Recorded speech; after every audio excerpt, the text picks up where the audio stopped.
So welcome to the trolley shed. It's a lovely place to be, nice and cool in here. It's been a busy day at the golf club. It's Wednesday today. Fiona's teaching all morning, I've been teaching all afternoon. The golf course has been rammed, as has the par 3, so very busy day. So I've come in here just for a quick 5 minutes to let you know what's been happening at the golf club. So last weekend was the club championship, men's club championship. 2 events taking place. There was the 36-hole event, which prizes for net and scratch, and an 18-hole medal also took place in the morning. Mark Elmy won the 18-holer, very good round, and the winner of the club championship, both net and scratch, was Connell Downing.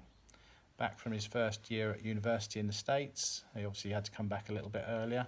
I don't know when he's going back, but all the additional work he's done on his game has paid off.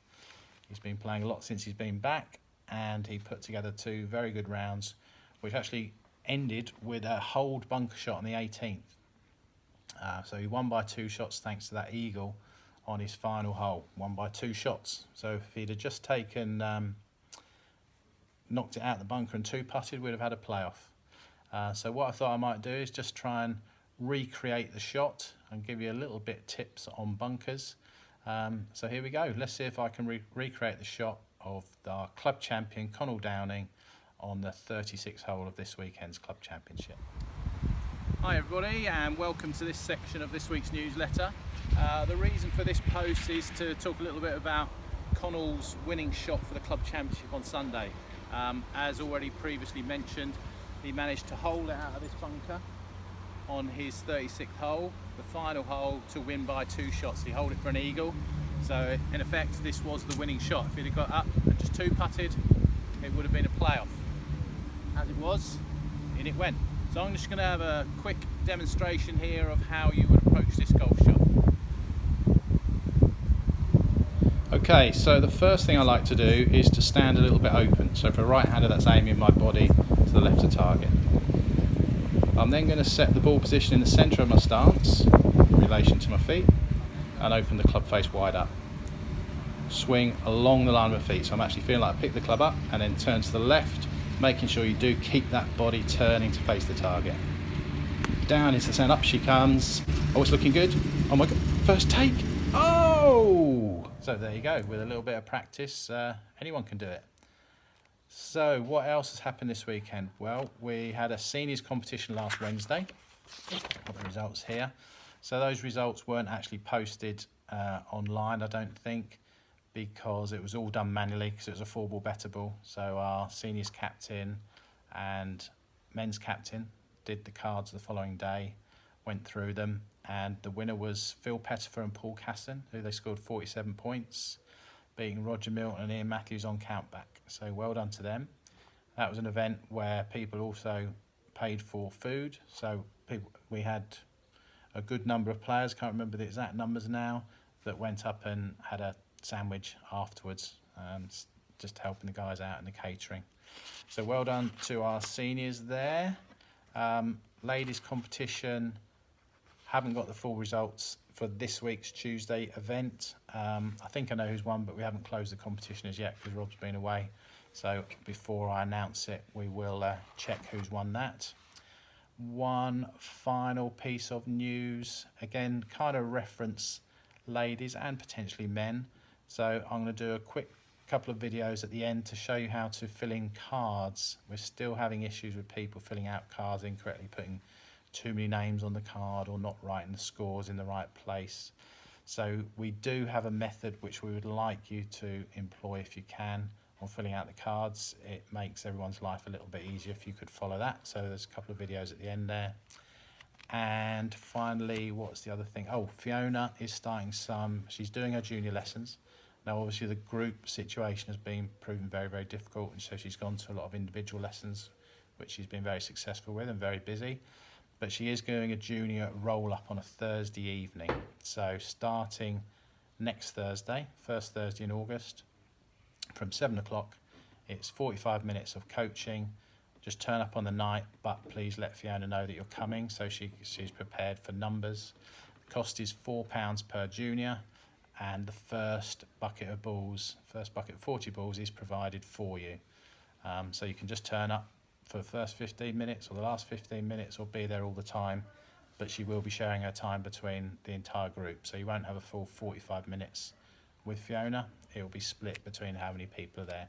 So if you're interested in that, or you have someone who's interested in that, please let Fiona know in the shop as soon as possible. So that is it for this week. Please now watch the 2 short videos on how to fill out a scorecard, and we'll speak to you all again next week. Thank you, bye. So here's a short video on how we would like you to fill out a card for a singles competition. This competition is a medal. If you're playing in a 3-ball, like the RV Fisher is on Sunday, then we would suggest that you mark someone else's card. So you pick up a card and you'll be marking someone else within your 3-ball. The other 2 players will do the same. They will pick up their own card and mark for one of the other players. Obviously, so you're all marking for somebody different. When you pick up your card, we want you to write the name of the competition here, the date here, and the player whose card you're marking goes in player A. You then put their handicap in this box. So this is the card for Simon Coote, last year's winner of the RV Fisher. As you play, you'll mark their score in player A's column. For the first hole, we have a 4. For the second hole, we have a 4. If you want to mark your own score down as you're marking the card, you would write it down the marker's score column here. Just put your own score in. So let's continue down the card. For Simon, this is round from last year. Just marking his score. And what you'll be doing is just at the end of each hole, you'll be checking with the player of whom you're marking their card. You'll be just checking their score with them. What did you get there? Simon, a 3, another par, well done. 35 for the front 9, superb scoring. Back 9. Just continue down player A.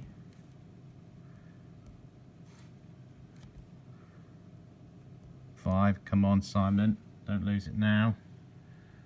Another one, come on, get a grip. And he's back. 2 solid pars to finish. 39 coming in, 35 we had on the front 9, that's a 74 gross. That's all you need to do. You would then sign it as the marker. That card is ready to be handed in. It's got the players' names, it's got his handicap, and it's got his scores down here. As I say, if you want to mark your own score, they go down here, nowhere else. Only one name on the card. That card then will be entered using one of our, either the WhatsApp, an email, or ideally putting it in yourself on How Did I Do. Hopefully that helps you. Thank you. Okay, here's a brief video on how to fill in a card for a 4-ball better ball competition. This one is a Stableford. So under the current situation, there is no swapping of cards at any stage, either before or after the game. As a marker, I will pick up a card, a single card, and put my opponent's names, or opponents for the day names, in onto that card. So I picked up a card today as marker. I'm playing with, in this instance, Julia Carver and Carol Bostock. The competition name goes in the top here, and the competition format, 4-ball better ball Stableford, and the date in the correct place. I then put my opponent's names in here. Player A, Julia Carver, 19 handicap. Carol Bostock, 6 handicap. Shot allocation is 90% of their handicap in a 4-ball better ball event. What I like to do as well is to mark then the shots for the relevant holes. So for the front 9 here, I have used the men's stroke index just to make it easier for the video. So Julia will get a shot a hole. Carol, getting 5 shots, gets shots on holes index 1, 2, 3, 4 and 5. So on the front 9, it's these holes. As a marker, it is only my responsibility to put the gross scores for each hole in the relevant column. So Julia, player A, her gross scores should go down here. For Carol, who's player B, her gross scores should go down here. Now the fact that it's a better ball and it's a Stableford, you're probably going to end up writing more information on for each hole.